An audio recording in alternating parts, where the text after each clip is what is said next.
Hello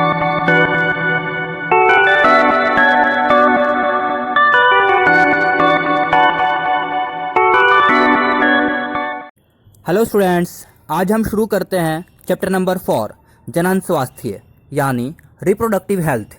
इसमें हम पढ़ेंगे जनन स्वास्थ्य क्या होता है, आरसीएच प्रोग्राम क्या है, एमनियोसेंटेसिस यानी उल्बवेधन ये क्या होता है, और जनसंख्या विस्फोट। इससे पहले यदि आपने हमारे चैनल को अभी तक सब्सक्राइब नहीं किया है तो सबसे पहले आप चैनल को सब्सक्राइब कर लें और बेल आइकन दबाना ना भूलें ताकि हमारा नोटिफिकेशन सबसे पहले आपको मिले। तो शुरू करते हैं। पाठ नंबर 4 जनन स्वास्थ्य या रिप्रोडक्टिव हेल्थ। प्रश्न नंबर 1, समाज में जनन स्वास्थ्य के महत्व के बारे में अपने विचार प्रकट कीजिए। इस प्रश्न में पूछा गया है समाज में जो हमारा समाज होता है इसमें जनन स्वास्थ्य के महत्व, जो जनन स्वास्थ्य है इसका क्या महत्व होता है, इसके बारे में अपने विचार प्रकट करने होंगे आपको। समाज में जनन स्वास्थ्य का क्या महत्व है यह आपको बताना है, अपने शब्दों में बताना है। क्या पूछा गया है? समाज में जनन स्वास्थ्य का महत्व, इसके बारे में अपने विचार प्रकट करने होंगे आपको। तो यहाँ पर आप WHO के अनुसार यानी वर्ल्ड हेल्थ ऑर्गेनाइजेशन के अनुसार क्या डेफिनेशन है वो, या इसके विचार, या आप अपने विचार भी आप इसमें प्रस्तुत कर सकते हैं, क्योंकि यहाँ पर अपने ही विचार प्रस्तुत करने हैं। आप WHO की ये डेफिनेशन बिना WHO लिखे लिख देंगे, या फिर यदि आपका ये प्रश्न WHO के अकॉर्डिंग आए कि वर्ल्ड हेल्थ ऑर्गेनाइजेशन ने क्या बताया है कि जनन स्वास्थ्य का महत्व क्या है, या जनन स्वास्थ्य किसे कहते हैं, या जनन स्वास्थ्य को परिभाषित कीजिए। ये प्रश्न कई तरीके से पूछा जा सकता है, तो आप इसमें आंसर लिख सकते हैं। विश्व स्वास्थ्य संगठन WHO के अनुसार जनन स्वास्थ्य का तात्पर्य जनन के सभी पहलुओं सहित एक संपूर्ण स्वास्थ्य अर्थात शारीरिक, भावनात्मक, व्यवहारात्मक तथा सामाजिक स्वास्थ्य है। जनन स्वास्थ्य के अर्थ में ही इसका महत्व छिपा है। इसमें लिखा है वर्ल्ड हेल्थ ऑर्गेनाइजेशन या WHO के अनुसार जनन स्वास्थ्य का तात्पर्य जनन के सभी पहलुओं सहित एक संपूर्ण स्वास्थ्य, संपूर्ण स्वास्थ्य से है। संपूर्ण स्वास्थ्य क्या हो सकता है? शारीरिक यानी कि फिजिकली, भावनात्मक यानी इमोशनली, व्यवहारात्मक यानी बिहेवियरली तथा सामाजिक यानी कि सोशली। इन चारों तरीके से 4 वर्ड यहाँ पर यूज किए गए हैं, शारीरिक, भावनात्मक, व्यवहारात्मक तथा सामाजिक स्वास्थ्य। इन चारों को मिलाकर आपका संपूर्ण स्वास्थ्य बनता है, या जनन के रेफरेंस में संपूर्ण स्वास्थ्य ये होता है। आपको इसमें चारों वर्ड्स पर फोकस रखना होगा, शारीरिक, भावनात्मक, व्यवहारात्मक तथा सामाजिक स्वास्थ्य है। जनन स्वास्थ्य के अर्थ में ही इसका महत्व छिपा है। लास्ट में इसमें आप ये लाइन लिख देंगे, जनन स्वास्थ्य के अर्थ में ही इसका महत्व छिपा है। जनन स्वास्थ्य की परिभाषा पूछते हैं तो आप इतना लिख सकते हैं या पूरा लिख सकते हैं। महत्व पूछते हैं तब आपको इसमें ये वाली लाइन ऐड कर देनी होगी कि जनन स्वास्थ्य में ही इसका अर्थ छिपा है। प्रश्न नंबर 2, जनमानस के जननिक स्वास्थ्य में सुधार के उद्देश्य से चलाए जा रहे सरकार के आरसीएच प्रोग्राम पर टिप्पणी कीजिए। जनमानस के जननिक स्वास्थ्य यानी कि रिप्रोडक्टिव हेल्थ में सुधार, क्या रिप्रोडक्टिव हेल्थ में सुधार के उद्देश्य से सरकार द्वारा जो आरसीएच प्रोग्राम चलाया जा रहा है इस पर आपको टिप्पणी करनी है। क्या है? सरकार द्वारा आरसीएच प्रोग्राम चलाया गया है, किस लिए चलाया गया है?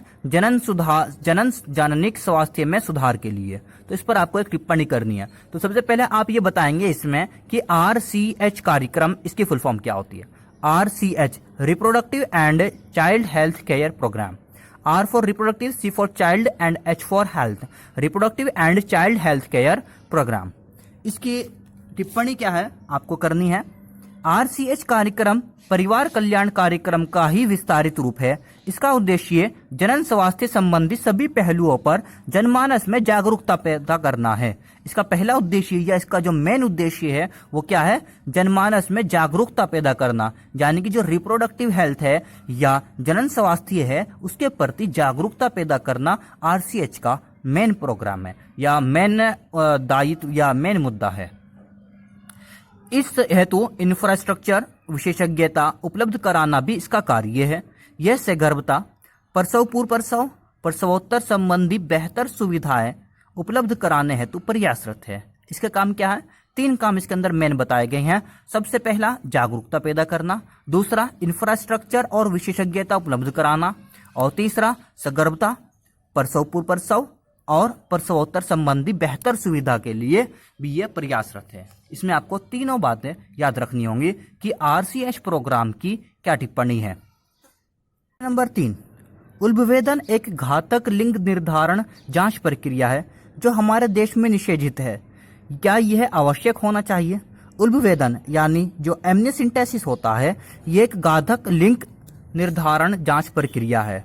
क्या है ये? लिंग निर्धारण जांच प्रक्रिया है। ये लिंग यानी कि मेल है या फीमेल है, ये बेबी का पता लगाना होता है इसके अंदर। इस टेस्ट को बोलते हैं एमनियोसेंटेसिस, जो हमारे देश में निषेधित है, यानी कि हमारे देश में, इंडिया में ये बैन है। क्या ये आवश्यक होना चाहिए?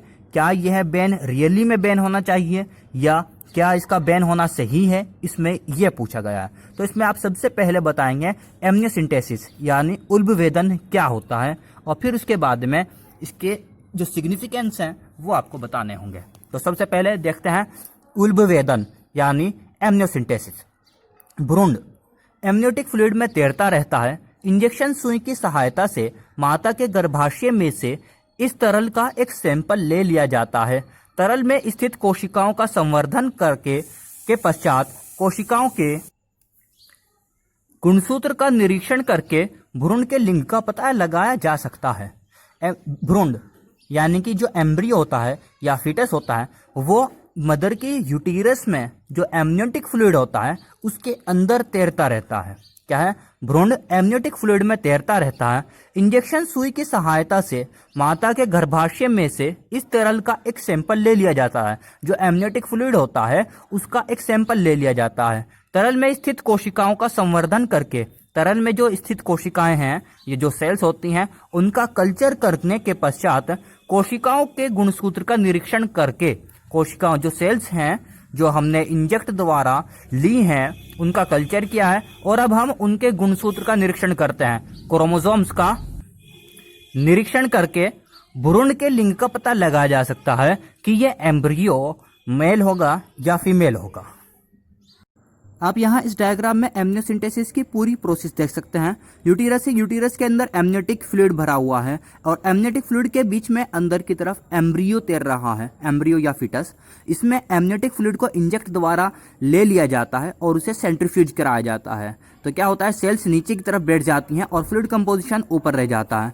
फिर इन सेल्स की कल्चर कराई जाती है। सेल्स की जब कल्चर कराते हैं तो इसके अंदर हम अब क्रोमोसोम्स की स्ट्रक्चर को अच्छे से पढ़ सकते हैं कि क्रोमोसोम्स जो हैं, क्रोमोसोम्स का जो भी जिस तरह के भी डिसऑर्डर होते हैं हम उनको पढ़ सकते हैं। जो भी जेनेटिक डिसऑर्डर हैं उनको हम ज्ञात करते हैं। इसके अलावा क्योंकि एक्स और वाई क्रोमोसोम्स का भी पता चल जाता है तो हम इसमें यह भी देख लेते हैं कि यह बेबी मेल है या फीमेल है। अनेक बार यह देखा गया है कि भ्रूण मादा है तो MTP यानी मेडिकल टर्मिनेशन ऑफ प्रेगनेंसी, चिकित्सीय सगर्भता समापन द्वारा भ्रूण को गिरा दिया जाता है। इससे समाज में पुरुष एवं स्त्री के अनुपात के बिगड़ने की संभावना बढ़ रही है। बढ़ती कन्या भ्रूण हत्याओं को दृष्टिगत रखते हुए प्रतिबंध आवश्यक है। अनेक बार ऐसा देखा जाता है कि अगर भ्रूण मादा है, जो एम्ब्रियो है वो फीमेल है, तो MTP का मीनिंग होता है मेडिकल टर्मिनेशन ऑफ प्रेगनेंसी। ये फुल फॉर्म्स जितनी भी आती हैं नोट्स में या वीडियोस में, उन सभी को आप याद कर लीजिएगा क्योंकि 1 या 2 नंबर में अक्सर या नीट में पूछ ली जाती हैं।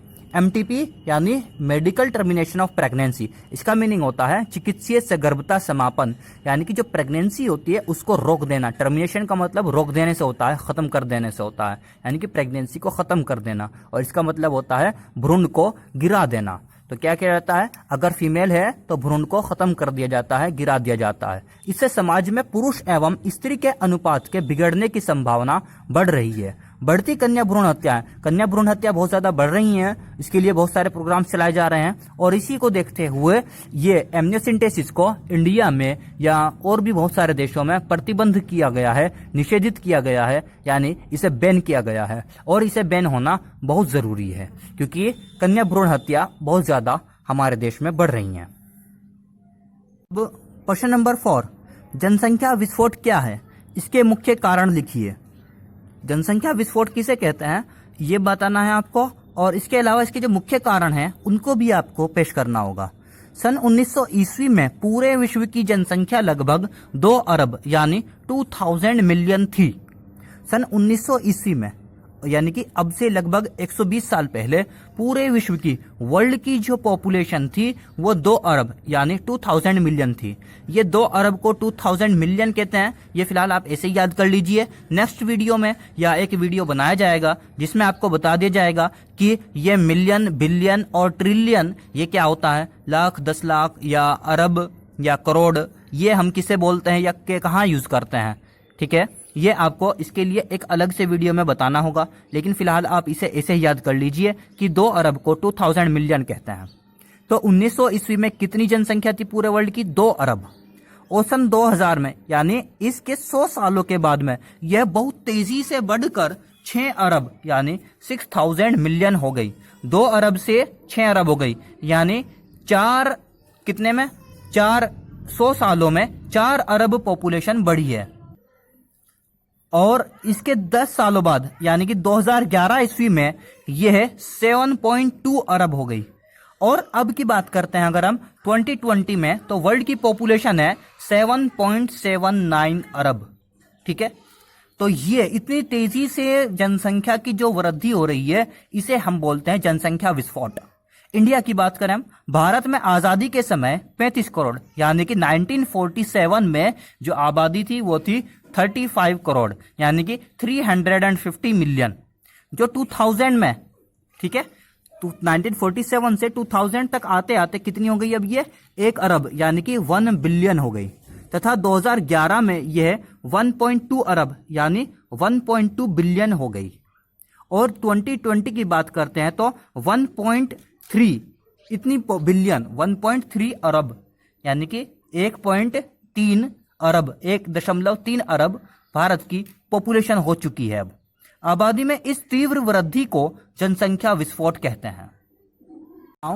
जनसंख्या में वृद्धि एवं इसके कारण, इसके कुछ कारण यहाँ पर निम्न हैं। फर्स्ट पॉइंट, स्वास्थ्य सुविधाओं के कारण शिशु मृत्यु दर यानी IMR, इन्फेंट मोर्टेलिटी रेट एवं मातृ मृत्यु दर मैटरनल मोर्टेलिटी रेट में कमी, यानी कि शिशु और माता इनकी मृत्यु दर में कमी आई है। इसकी वजह से भी जनसंख्या में वृद्धि होती है। सेकंड पॉइंट, जनन योग्य व्यक्तियों की संख्या में वृद्धि का होना। थर्ड पॉइंट, अच्छी स्वास्थ्य सेवाओं के कारण। फोर्थ पॉइंट, शिक्षा के कारण परिवार नियोजन का ज्ञान ना होना। फिफ्थ पॉइंट, सामुदायिक स्वास्थ्य कार्यक्रमों द्वारा अनेक महामारियों का निवारण। ये महामारी, इसके लिए आपने कुछ वर्ड सुने होंगे, एंडेमिक, पेंडेमिक और एपिडेमिक, ये 3 वर्ड्स। इन तीनों में क्या डिफरेंस होता है ये आपको एक वीडियो में मिल जाएगा, उसका भी डिस्क्रिप्शन में लिंक आपको मिल जाएगा। जब बना दी जाएगी तो वो डाल दी जाएगी इसमें। का निवारण, सामाजिक रीति रिवाजों के कारण पुत्र प्राप्ति की चाह में दंपति संतान उत्पन्न करते रहते हैं। तो ये कुछ निम्न कारण हैं जिनकी वजह से जनसंख्या में वृद्धि होती है। आपको हमारा यह वीडियो कैसा लगा कमेंट्स कर जरूर बताएं और वीडियो को ज्यादा से ज्यादा शेयर करें ताकि सभी स्टूडेंट्स तक यह वीडियो पहुंच सके। और नेक्स्ट वीडियो में हम पढ़ेंगे कंट्रासेप्टिव मेथड्स यानी कि गर्भ निरोधक उपाय। ठीक है, अभी फिलहाल आप इसे शेयर कीजिए सभी स्टूडेंट्स के साथ में। यदि आपको कोई क्वेश्चन पूछना है तो आप कमेंट्स में हमसे पूछ सकते हैं। धन्यवाद।